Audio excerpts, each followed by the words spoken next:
An early session in this morning. Did you? I'm feeling fabulous going into the weekend. Lovely. How are you guys? Oh, I going am good. freaking awesome, and I'm going to just clock off for about 12 hours and go to a clifftop bar tonight. That's going to be fun. Oh, nice. Cool. It looks over the kind of island. Sounds good. So, what about you, Ezzy? What you got going on this weekend? Is this the weekend before you get married? No, you got 2 weeks. No, I've got 2 weeks. This Good. weekend is lots of painting. Oh, that sounds fun. No, That sounds fun. no, it's so much fun. Yeah. Are you like being a heap? Are you being like a proper like single badass at the moment, or not really? What do you mean? Just before you get married, before you finally get wedded, surely you're like, I'm a single girl still. No, No, actually. doesn't I don't work know. like I feel like I'm married already anyway. Yeah. I feel like we're already married. Nah, I'm fair just excited to party. Bit Yeah. of a party with everyone. Nah, it's going to be fun. What about you, T Mac? What's going on, boy?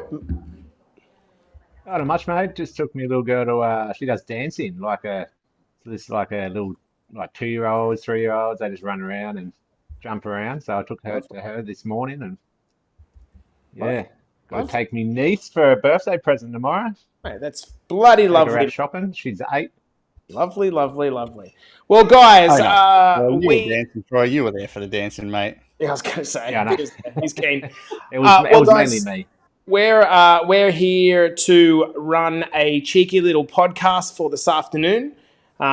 This is going to be a little bit of fun. We're going to go through some simple stuff, but this is 10 errors that we constantly see. So I asked the guys to think about, just for a couple of minutes, what they think are probably the most common things that we hear, and hopefully we don't repeat over each other too much when it comes to this. So I think we're ready to rock and roll. We're good to go, guys? Good to Yeah, go. I'm good, by the way, Jason. If you want to ask how I was, I'm doing all right. Well, mate, we've only got, this is a big podcast, mate, so we've only got time for the important ones at the start. So Yeah, fair what's enough. going Righto. on? We didn't Uh, drag this out into like a 2-hour session. That's all, Mike. yeah. Wow. True. It's all right. True. Hey, all right, let's get started in this, guys.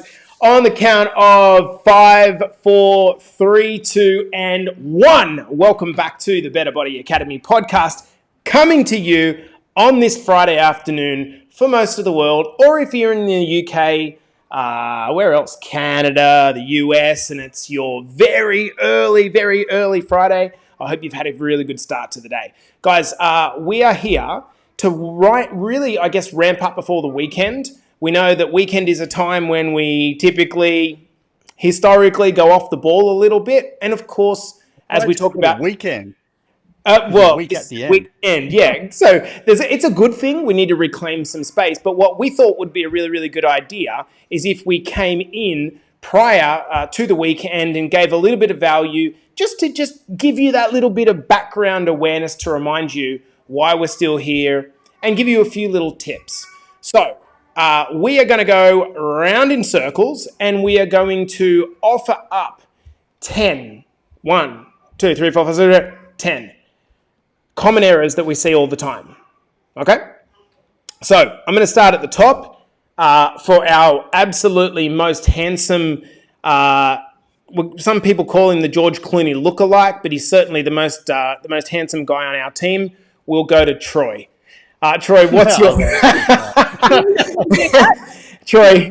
What's your first tip that you got, brother? So mine is for people thinking that they are eating the right amount of calories for what their body actually needs. So they're just doing it off a whim. They're like, I eat fine, I eat enough. That's probably one of the biggest things that a lot of people will get wrong, because when they actually do finally track it, they realize and they're like, oh shit, I'm like 400 over. Yeah, so it's like if you're, for example, like if you're supposed to be at 2000 and you actually go to track it and you're just been consuming, say, 2400 over this massive amount of time, then you're having 400 calories every day over what your body actually needs. Okay, so if we put that into numbers, that's a really good insight. So if we put that into numbers, if you did 400 extra calories a day times 7 days, that's 28 days. And if your daily calorie target was 2,000 as an example, 2,800 calories, your daily target was 2,000. That's almost like having an extra day of the week and a bit, day and a half added on top. Yeah. Yeah. So that's where, like, when we start talking about like the tracking and stuff like that, like, it's not the be all end all if you're following a plan, like a meal plan. You don't have to. You can do it yourself. But the tracking side of it, it's just to understand the knowing how the nutrients that your body is actually getting and trying to hit that target and not going over, or on the other side, not going under. Because then that can slow the metabolism down and then do that reverse effect as well.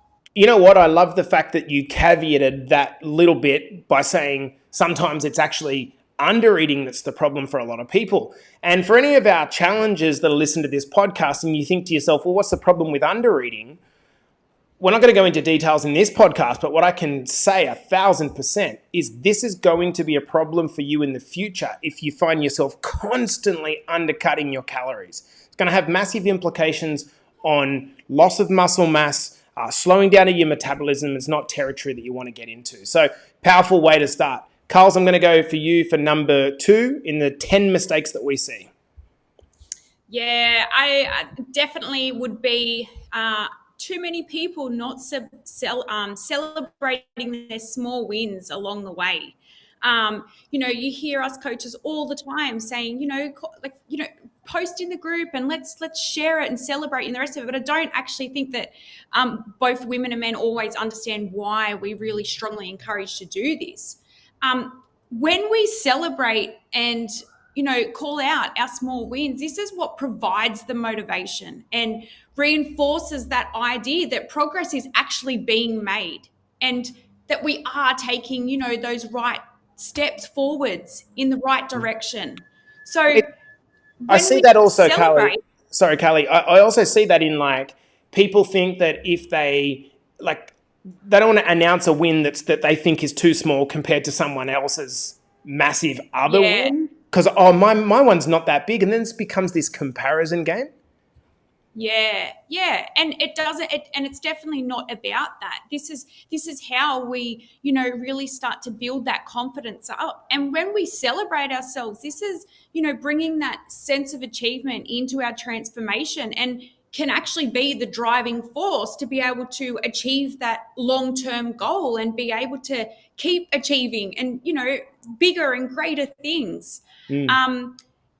It's just one of those things that it takes time and it's a little bit uncomfortable in the beginning, but if we can celebrate more wins, that can be that push, that force to be able to, push through the obstacles and the setbacks along the way if we can just build up that self-confidence. And I think it probably becomes a little bit like a slippery slope. Once you get into the momentum of doing things, then it becomes more second nature to look for it. But I think a lot at the start, people are really hesitant to claim anything and they sort of stay in their shell and, my win's not that important. And it becomes to the point where, you've got to have almost lost 10 kilos in a week until it's actually meaning anything. And that's not what this is about. There's a flip side to this as well that we see all the time is that people that want to share their wins have fear of sharing it for either gloating or maybe triggering someone else. And they're worried that what other people are going to think about it. Let me tell you here, people, no one gives a fuck, right? Yeah. They're worried about themselves. They're in their own little bubble. If you don't bring your win to the forefront for yourself to celebrate for yourself, it's not worth it. It's not worth it. But if that win is so good that person out there that's looking for that win for themselves triggers them to get their ass into gear and do it, it's fucking worth it again. So, stop worrying about what other people think. You know what? It's a really good point you raised, Mike. Can I ask, there's 20 people watching live across the different socials. Can I ask all of you guys, do you get annoyed seeing other people post successes that they're having? Do you get annoyed about that? Because if you just want to vote, I'm guessing the reality is that the vast majority of people aren't annoyed about that. So if no one's annoyed, then the argument that we're having with ourselves to not post is actually invalid. Mikey, we'll go to you for number 3, brother. Yep. Yeah. My most hated word in English dictionary is the word perfection. I even think it's got to be. I'm going to go talk to Mr. Dictionary and tell him to erase it from it, because perfection is unattainable, right? It's the one thing we all strive for no reason at all. That old saying, "Practice makes perfect," is bullshit. It's practice makes permanent, right? Perfection is unattainable. We can aim for greatness. We can achieve greatness. We can be great at absolutely anything in our life. We will never be perfect.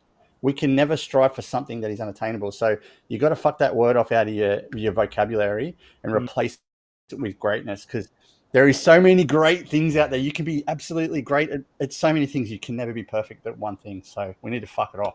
Dude, absolutely couldn't agree with you more. Going back to the previous comment, I'm seeing in the comments here, just from the challenge group, Jackie says, absolutely not. And Rick says, not at all. It pushes me to post more myself. And Lauren says, no, I find that it inspires me. So that's a small so good. All right, Ez, number 4 of the mistakes. Then the posting comes into the perfection part, is we're trying to get the perfect thing to post, when that thing that happened is the right thing to post. It's the great thing that happened. Yeah, you got it, Mike. Ez, what do you got for number 4, girl? Not wanting to take your pictures or not taking them consistently. I think this is a big one. And I, coming from someone that was a client, I had to take those before photos. I know how embarrassing that is, how confronting that is. Sometimes I think that it's really important to take those before photos, and it's a bit of a slap in the face, really, isn't it, of reality. It's really easy to hide from the mirrors. It's easy to hide from your own reflection. And when you take that before photo and you really just see yourself vulnerable and, lost, it's like that slap in the face to go, you know what, this is time. Like, I really need to make changes now. And then the consistency with taking them over time, there's so many different reasons why the scales may not change or your measurements may not change. Yeah. But composition changes. So you see the changes week to week with your photos. And not only that, when you have the confidence to post them inside the group, people notice the changes that you don't notice. Yeah. We are so hard on ourselves that we're like, oh, I'm not seeing any progress. But then you post the picture and, 30 to 40 women go, oh my God, look at your neck, look at your posture, look at, the double chins are gone, look at the stomach, the legs, everything. Yeah. What's really interesting is, like, I think we all love the idea of someone noticing results that we're having, right? For example, one of the boys, Sean, popped into one of our chat groups this morning. He said, a couple of girls walked past me at work and noticed my arms, and they commented on my arms, and he felt really good about it. I'm guaranteeing you, if you're not taking photos, you're missing changes that are happening in front of you. And I think you're absolutely right, Ez. If we're relying on just measurements, it doesn't show the whole picture. It is 1,000% possible that someone could remain in and about the same weight for an extended period of time, but look very, very, very different because of the changing to their composition. So I love that mistake, Ez. Well done. Number 5, guys, I'm going to keep this one short because I've banged on about this for a long time, and that is the neglect of strength training because I'm not a gym guy or girl. This is huge. The studies that are coming out now on the importance of strength training and at least building and preserving some muscle at a basic minimum, like, you cannot refute the evidence. I'm going to say it. Is cardio stuff important? Yeah, sure, it is. Having some heart-based, lung-based benefits, it is definitely important, but not as a fat loss tool. It's not a smart way to be losing fat. Okay, if you really, really want to see some changes to your composition, I don't think there is any better energy investment that you can put in than lifting some weights. So to those of you that are shit scared of going to a gym, you don't have to do it in a gym. It can be a couple of dumbbells at home. It can be a body weight session if you're at the very, very start.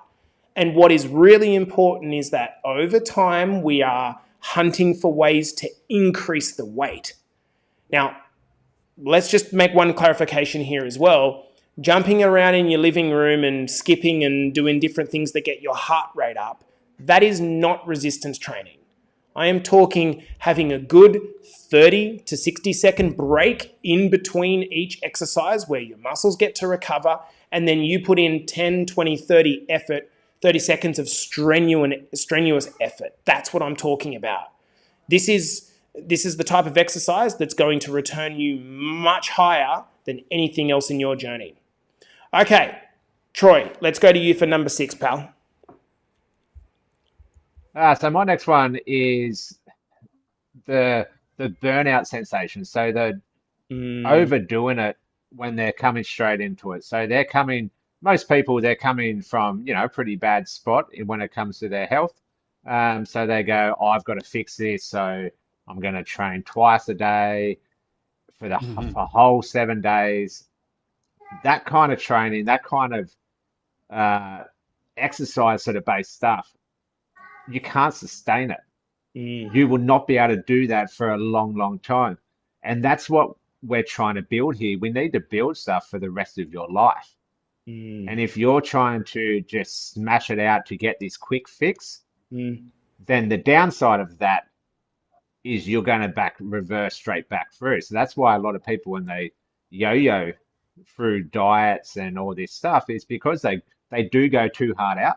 And you sort of got to scale it back a little bit to learn the knowledge, get that awareness, and then you can slowly build. So it's just like if you go up a flight of stairs and you try and jump 4 steps and you slightly miss, you're just going to fall straight back down. What a great analogy. It's that kind of same concept. Yeah. What a great analogy. So let's say someone's been like largely sedentary for, say, call it 3 to 5 years. They haven't done a lot. Yeah. Maybe they've walked a little bit, but they certainly haven't run. Maybe they've gone for a swim at the beach, but it's not as if they've been doing laps. Let's say that they've picked the baby up quite a few times, but they've never done resistance training in the last 3 to 5 years. Like, is there an ideal number of days that you think someone should start that's become deconditioned? Like, where should that start? If they're like, for what you've just said, like that kind of example, then like starting just 2 days is totally fine, because we've got to start to teach that muscle to be able to put under load, and that's the stress-based concept of it. And then it does need rest. So just doing those 2 days, doing that for like a month, and okay, let's add in 1 more day, and it's just that slow progress. So doing 2 days is not a bad thing at all, where a lot of people would look at it like that and they go, I've only done 2 days this week. You go, it's 2 days more than 0. Yeah, that's a really good point, isn't it? So you've done nothing for 5 years, but all of a sudden 2 days is just not enough. Yeah. What's the urgency here? So what would you say to a client then, before we move on to the next one? What would you say to someone that's saying back to you, but that's just not enough, Troy? It's not, 2 days isn't enough, mate. I need to do more. Like, what do you say to that person to reassure that person? Yeah, so the big thing is like, it's saying like, we want you to be able to get to where you want to for the long term. Like, a lot of people, they are after those quick fixes, but that quick fix might last 6 weeks, 10 weeks, and then you're going to go straight back to. So if you're after, like, say, you want to be able to run around with your kids and pick them up and do all that, do you want to do it for 6 weeks, 10 weeks, or do you want to do it for the rest of your life? Fuck. Troy's hitting us with a big value this afternoon. How good is this? This is really good ways to explain it, Troy. Good chat. All right, Carls, number 7. Yeah, I like this one straight on the back end of Troy's one. It's having patience and persistence. We see so many people having doing the opposite. No patience, no persistence, don't want to follow through with doing the hard things. We know that transforming your body and mind takes a lot of time and effort.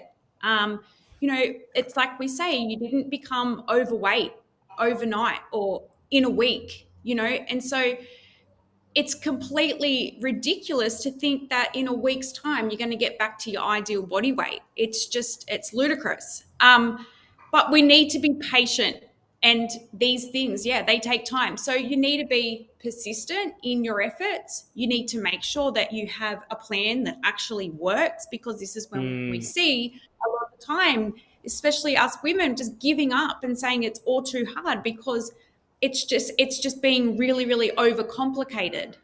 So can I ask you a question? Just coming off the back of what Troy said, why do you think it is then that someone who has been, a certain way for a long period of time, why do you actually think it is? And feel free, if you've got an opinion, guys, and you listen to this podcast live, to answer in the comments, because I'd love to know what your opinion is. Why do you think that someone who has been a certain way for a long period of time is impatient to make it happen? Like, why is that? Yeah, I think that's a good question. I think possibly it's out of, desperation and feeling so stuck and miserable, down in the dumps for such a long time. And then we want something so badly, it's like we just can't flick that switch. So I would say mostly out of, desperation, and or maybe something has happened. Maybe, there's been some kind of a medical thing happen to them. And it's like, shit, it's something smacked them in the face, and it's like, this is kind of life or death. So yeah, I think a couple of things could be going on there. As well, we know that physical transformation happens a lot quicker than, the mental component part of this. So if you want to make permanent change, it takes time to, become ingrained and become a habitual thing. It doesn't just happen overnight. So yeah. This it's this sort of a chat, right? What I'm thinking of is someone listening to this thinking, oh man, I've heard this all before. And isn't this funny? Like, some of the things that we've talked about here, so the 7 or 8 things that we talked about so far, whether you call them cliches or obviously, but we still make the same mistakes. Like, it might be obvious. You might think to yourself, but I know this stuff, but we still, so that's the equivalent of continuing to grab the hot fry pan, right? It's like, oh, it burnt me once, but I'm going to keep grabbing it even though I know what's going to happen when I grab it. We still do the same thing. And so I think it's having that awareness to go, yeah, you know what? Like, I've got to treat myself with a little bit more compassion here and realize that I need a better way. And this is where I think good coaching and good community comes in. Who are we up to? Sorry, on the other end of that as well, it's like, I've been training in a gym for a long time, and it requires more patience to build muscle. Like it's complete. It's the same thing. So you've got to be patient, guys. Good shout, Mikey. Number 8. All right, I've got to preface this a bit of a warning because I didn't want to have to bring him out, but Magic Mike's going to appear right now. He's had a big day of reality checking people. There's a comment came through from Jackie Morrison that one thing I just want to reinforce is we don't want validation. We want recognition for our work. Validation and recognition are 2 different words. Validation is for parking. We've got to remember that, right? It's not for us. Recognition is that people are appreciative of the work that you've put in, Jack. So that's the thing I want to preface it with, because we don't want validation. We're seeking recognition. Now, my second, we'll call it roadblock with people, is looking for the word motivation. And I know everybody says it, and it's the new word out, and there's so many celebrities endorsing it, but it's the fucking truth. Motivation is never there when you need it the most. It appears. We get a raging hard, in the words of our esteemed leader Jace, a raging hard motivation boner, right? And we keep it when we're disciplined. Discipline is the king of everything. If we have discipline in our life, we get into momentum, and when we have momentum, we all of a sudden get a fucking massive motivation boner. Yeah. So we can't rely on that to pick us up when the cards are down. We need a set of clear, concise goals or instructions or a program, which is the discipline, to keep us going, which is the momentum, to get us into a good feeling of, oh, I've got gains coming through. I'm eating well. I feel great. My mindset is clear. I've got visions. I want this goal. That's the motivation that's going to push us further. So don't fucking seek something that's not there. Perfection, motivation, got to get out of the dictionary. Something that just kind of come up for me then, and maybe it's a bit weird, but when you think about motivation, like, what would the purpose of motivation be? Like, go back, like, what would be the evolutionary purpose of motivation? It would be to keep you alive and to keep you doing the things that help you stay alive. That's like the internal drive of motivation. That's like, I'm motivated to, if you're starving in a desert, right, you're motivated to find food and water, right? You don't have to conjure up motivation. You're very motivated because it's an innate drive that's coming out of you instinctually. And so I think what we need to understand here is that what the push of motivation is driving us to do things that keep us alive. The problem is that keeping us alive has very little to do often with helping us thrive. As an example, keeping us alive is going to motivate us to do things that keep us safe. And it's very, very rare that the things that keep us safe are the things that, because it's outside of our comfort zone, right? So, success has very little to do with motivation, I think. And once this penny drops for you, you start to go, right, okay. And when you start to get into that momentum, and then you start to feel really motivated, and you're like, hang on, I wasn't waiting for it. It came to me when I started doing the thing. Yeah. Yeah, great insight, Mikey. And the first thing that happens is when people sign up to a gym or when they come into a coaching program, they think that, okay, I've got the motivation now. No, that's step one, which is part of the discipline. Yeah, good shout. Yeah, really good shout, dude. Ezzy, number 9 for us, girl. Not asking for help or putting your hand up when you have a question. I think this is a huge mistake people make. We know that there is so much information out there when it comes to weight loss, gym, nutrition, everything. I think the worst thing that you can do is not put your hand up, because there's some pretty simple answers to a lot of the questions that we see through the academy, and people just overcomplicate things. If you jump on the Dr. Google and you start researching, you're going to come up with a whole bunch of stuff that's going to make you feel overwhelmed, confused, and have absolutely no idea. And when you just sit there with these questions and you don't put your hand up for help, like, you just go nowhere. You stay in the same spot. We're not mind readers. If you are a client inside the academy, putting your hand up isn't weak. I think it's actually super, super brave. And I think it shows your dedication to change. You want to change enough that you're brave enough to put your hand up and go, hey, I don't know what this means. I don't understand this. Can you explain it?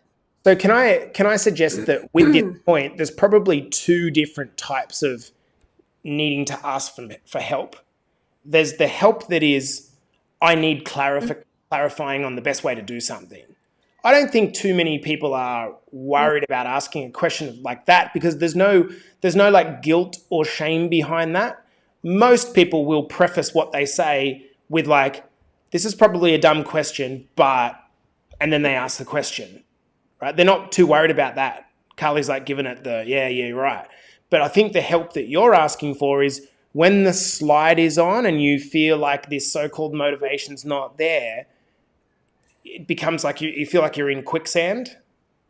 And imagine you had a hand there sitting there like waiting to kind of pull you out, or multiple hands, but you're like, nah, I'm fucking doing it myself. And then you get further and further into the quicksand.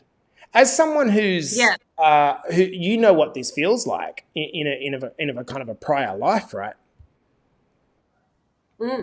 Yeah, I do. Again, you can get super overwhelmed, and it's like that spiral downwards, isn't it?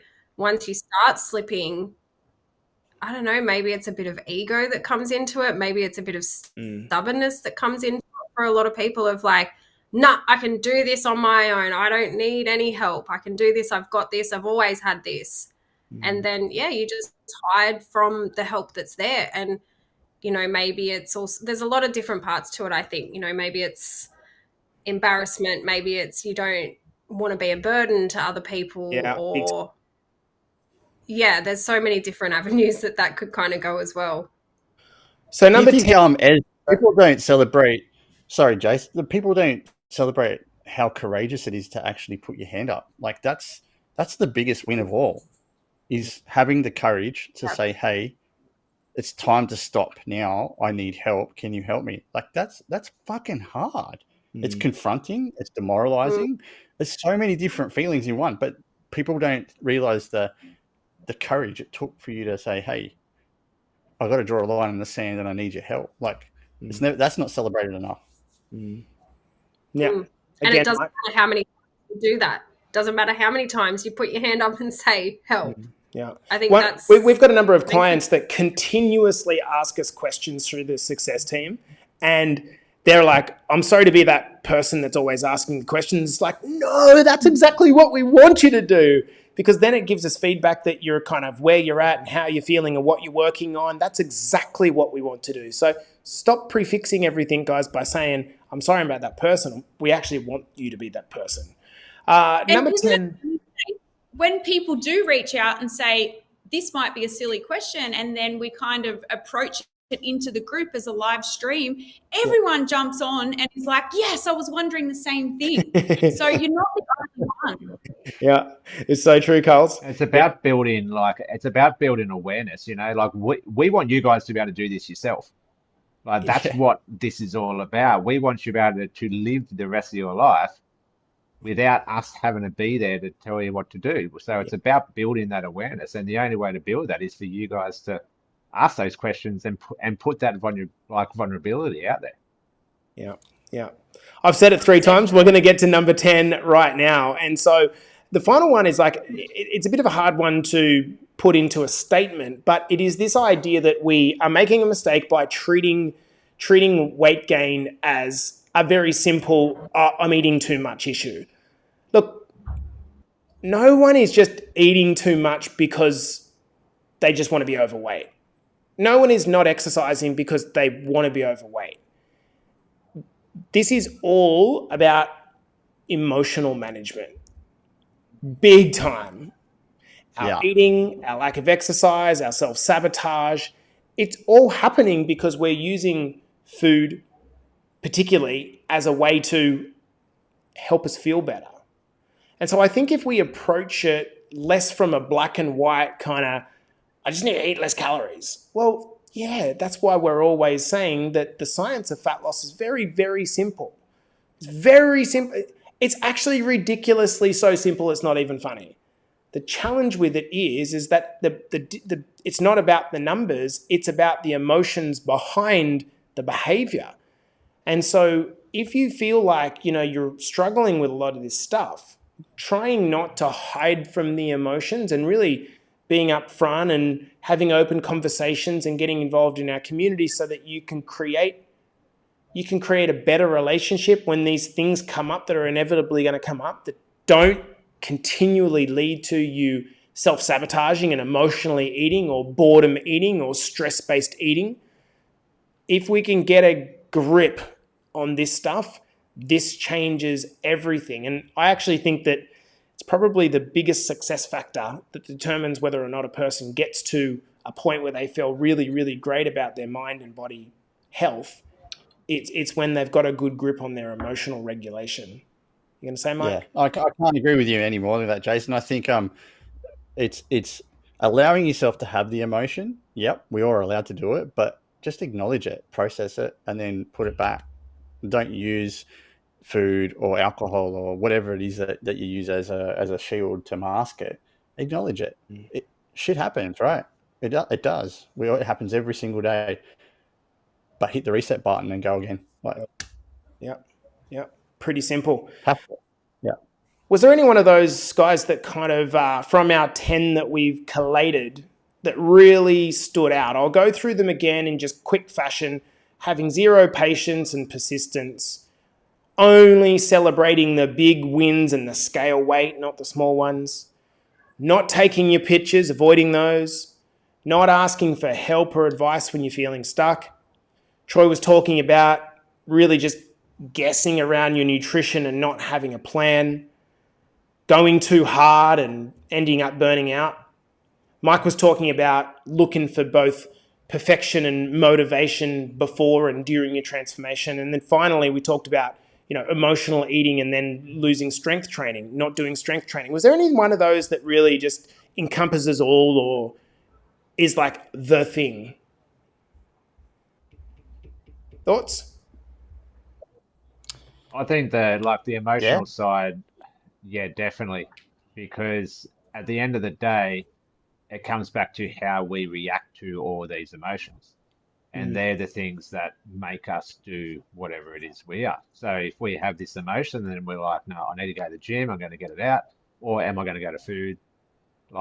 Everything comes back to what this is doing. And our body is just going to do whatever that do whatever the mind. So I think that's a big one. Yeah, I think that our reactions to our emotions is a big one.